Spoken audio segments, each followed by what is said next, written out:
तेरे सामने, मैं तेरे सामने। I love you. लिखा है ये इन हवाओं पे, लिखा है ये इन घटाओं पे।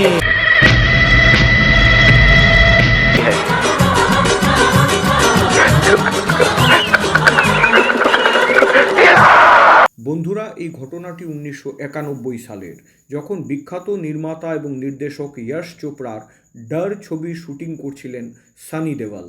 এই ফিল্মে যেখানে মুখ্য ভূমিকায় অভিনয় করছিলেন সানি দেওল এবং জুহি চাওলা, সেখানে ভিলেন বা অ্যান্টি হিরোর চরিত্রে অভিনয় করেছিলেন শাহরুখ খান। প্রকৃতপক্ষে এটি সেই সময় ছিল যখন শাহরুখ খান বলিউডে তার পায়ের নিচের জমি শক্ত করার জন্য যে কোনো ধরনের ভূমিকায় অভিনয় করতে প্রস্তুত ছিলেন। আর সেই জায়গায় সানি দেওল ইতিমধ্যেই একজন সুপরিচিত স্টার বা নায়ক হিসেবে বলিউডে প্রতিষ্ঠিত হয়ে গেছিলেন।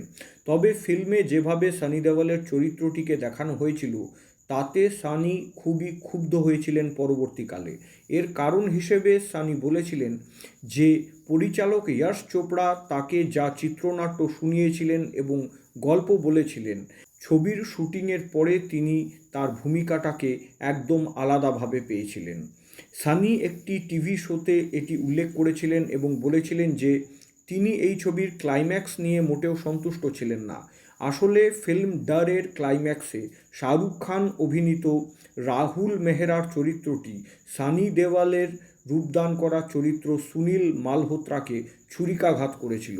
সানি দেওল বলেছিলেন, এই দৃশ্য নিয়ে পরিচালক যশ চোপড়ার সাথে আমার বাদানুবাদ হয়েছিল। আমি তাকে বোঝানোর চেষ্টা করেছিলাম যে আমার চরিত্রটি একজন কমান্ডো অফিসারের, যিনি একজন বিশেষজ্ঞ এবং শারীরিকভাবে খুব ফিট।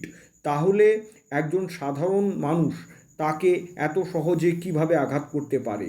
যদি আমি তাকে দেখতে না পাই তাহলে সে আমাকে আঘাত অবশ্যই করতে পারে, কিন্তু মুখোমুখি এসে যদি কোনো সাধারণ যুবক আমাকে ছুরির দ্বারা আঘাত করে, তাহলে আমি কেমনভাবে কমান্ডো?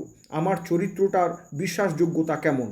কিন্তু সানির এইসব বক্তব্যে বিশেষ কোনো পাত্তা দেননি ছবির নির্মাতা এবং পরিচালক যশ চোপড়া। যেহেতু যশ চোপড়া সানি দেওলের চেয়ে বয়সে অনেক বড় এবং অনেক বড় নির্মাতা, তাই সানি ওনার সিনিয়রিটি বিবেচনা করে সেই দৃশ্যে অভিনয় করতে বাধ্য হয়েছিলেন এবং অনেক কষ্টে তার ক্ষোভ এবং রাগকে নিয়ন্ত্রণ করেছিলেন। এই দৃশ্যটির শুটিংয়ের সময় সানি এতটাই ক্ষুব্ধ হয়েছিলেন যে তিনি নিজের হাতেই নিজের প্যান্ট ছিঁড়ে দিয়েছিলেন। অবশ্য উত্তেজনার বশে তার এই কাজ তিনি নিজেও টের পাননি। বলিউডে কথিত আছে যে সেটে উপস্থিত সবাই এসব দেখে অবাক হয়েছিলেন। শুধু তাই নয়, সানি দেওলের রাগ দেখে কাস্ট অ্যান্ড ক্রিউজদের অনেকেই নীরবে সেখান থেকে পালিয়েও গেছিলেন। যাই হোক, কিছুক্ষণ পরে সানির রাগ ঠান্ডা হলে তিনি নিজেই শুটিং সেটের পরিবেশ শান্ত করেছিলেন এবং পরবর্তী পর্যায়ে শুটিং শেষ করেছিলেন। সানি দেওল বলেছিলেন যে তিনি জানতেনই না যে শাহরুখ খানকে ভিলেন হিসেবে এমনভাবে ফিল্মে উপস্থাপিত করা হবে যে এটি তার নায়ক চরিত্রটিকেও ছাপিয়ে যাবে। বলা হয় যে ছবিটি মুক্তির পরে সানি দেওল এবং শাহরুখ খান উভয় অভিনেতা 16 বছর ধরে একে অপরের সাথে সাক্ষাৎও করেননি, কথাও বলেননি। তবে সানি বলেছিলেন যে তারা ইচ্ছাকৃতভাবে এই দূরত্ব তৈরি করেননি, আসলে তারা কখনো দেখা করার সুযোগই পাননি। কয়েক বছর আগে বলিউড হাঙ্গামাকে দেওয়া একটি সাক্ষাৎকারে সানি স্পষ্ট করেছিলেন যে তিনি দামিনী ছবির জন্য শাহরুখ খানের কাছে নিজেই গেছিলেন, কারণ ফিল্ম দামিনীর রাইটস বা সত্ত্ব শাহরুখ খানের সংস্থা রেড চিলিজ এন্টারটেনমেন্টের কাছে ছিল।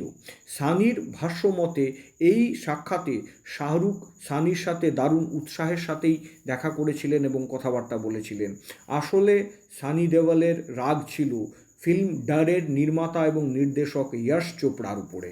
2001 সালে ফিল্মফেয়ারকে দেওয়া একটি ইন্টারভিউতে সানি দেওল পরিচালক যশ চোপড়ার প্রতি তার উষ্মা প্রকাশ করেছিলেন এবং বলেছিলেন, যশ চোপড়া তার কথা রাখতে পারেননি, আমি তাকে আর বিশ্বাস করতে পারবো না। তবে এই ঘটনাও সত্য যে ফিল্ম ডরের অফার যশ চোপড়া যখন সানি দেওলকে দিয়েছিলেন, সেই সময় তিনি সানিকে রাহুল মেহরা এবং সুনীল মালহোত্রার মধ্যে একটি চরিত্র বেছে নেওয়ার স্বাধীনতা দিয়েছিলেন। কিন্তু যেহেতু সানির ইমেজ ছিল একজন নায়কের, তাই তিনি নিজেই সুনীল মালহোত্রার পজিটিভ চরিত্রটিকেই বেছে নিয়েছিলেন। ছবিতে নায়কের ভূমিকায় ছিলেন সুনীল মালহোত্রা। সেই সাক্ষাৎকারে সানি বলেছিলেন, কিন্তু সেই সময় তাকে বলা হয়নি যে ছবিতে নায়কের চেয়ে অ্যান্টি হিরো বা ভিলেনকে বেশি শক্তিশালীভাবে উপস্থাপিত করা হবে। এবং যখন তিনি বিষয়টি বুঝতে পারেন যে ছবিটির ক্লাইম্যাক্স বা এন্ডিং এমন হতে চলেছে যেটা তিনি জানতেনই না, তখন তিনি অবাক হয়েছিলেন। সানি দেওয়াল বলেছিলেন যে আমার সাথে মিথ্যাচার করা হয়েছিল। তিনি আরও বলেছিলেন যে এই কারণেই আমি ভবিষ্যতে আর যশরাজ ফিল্মসের ব্যানারে কখনোই কাজ করিনি।